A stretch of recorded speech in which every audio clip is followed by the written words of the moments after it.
এই প্রথম মাছ বিরিয়ানি করতেছি। বাবা যে সবসময় রান্না করে সে একটু বাইরে গেছে, তার জন্য আমি তো ওনাকে আগায় দিতেছি। রান্না করতে পারি না, শুধু মাছটা বিরিয়ানি করতেছি। দেখা যাক বিরিয়ানি করতে পারি কি না। মাছ মনে ওইটা লেগে গেছে, ওইটা তুলতে পারতেছি না।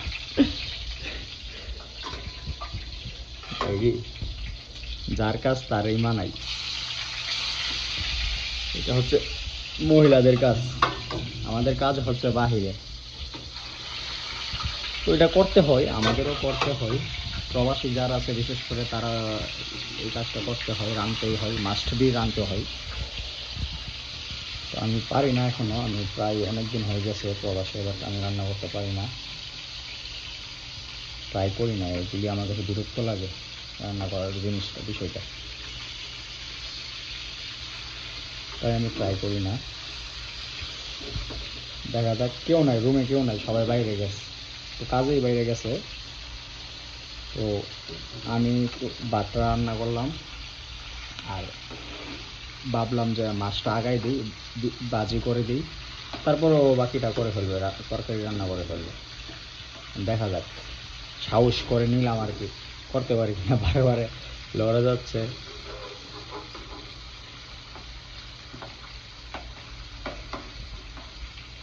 আর 3টা জায়গা হবে এই জায়গায়, আরও 3 পিস মনে হয় না তো হবে, কিন্তু পারতেছি না। দেখি দি আর 3টা জায়গা হয় কিনা। আমার যেটা মনে হয় সব থেকে কষ্টকর বা সব থেকে খারাপ জিনিস হচ্ছে রান্না করাটাই মনে হয় পুরুষের জন্য। মহিলাদের তো এটা তো একদম রুলস, এটা তো ওনাদের রুলস, ওনারা এটা করে। আমাদের রুলস এটা না, আমরা এটা পারি না। আর আমি বিশেষ করে আমি এটা করতে পারি না, এই রান্না জিনিসটা আমার কাছে খুবই বিরক্তকর একটা জিনিস। খেতে পারি, হ্যাঁ খাওয়া যায়, বাট রান্না করতে পারি না। রান্না করাটা আমার কাছে খুবই বিরক্তকর লাগে, খুবই বিরক্তকর লাগে।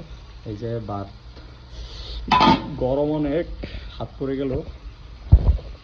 রুমে কেউ নেই, একা একা রুমে। দেখা যাক কতটুকু কী করতে পারি। মাছ তেল মনে হয় অনেক বেশি দিয়ে ফেলছি, না প্রচুর তেল দিয়ে ফেলছি, অনেক অনেক তেল দিয়ে ফেলছি আজকে। আমি তো জানি না যে কীভাবে কী রান্না করে বা কী কতটুকু তেল দিয়ে মাছ বাজে।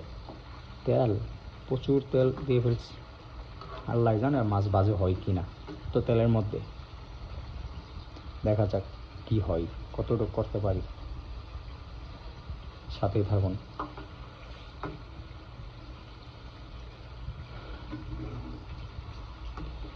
মাছটা লাড়ার চেষ্টা করতেছি, এই তো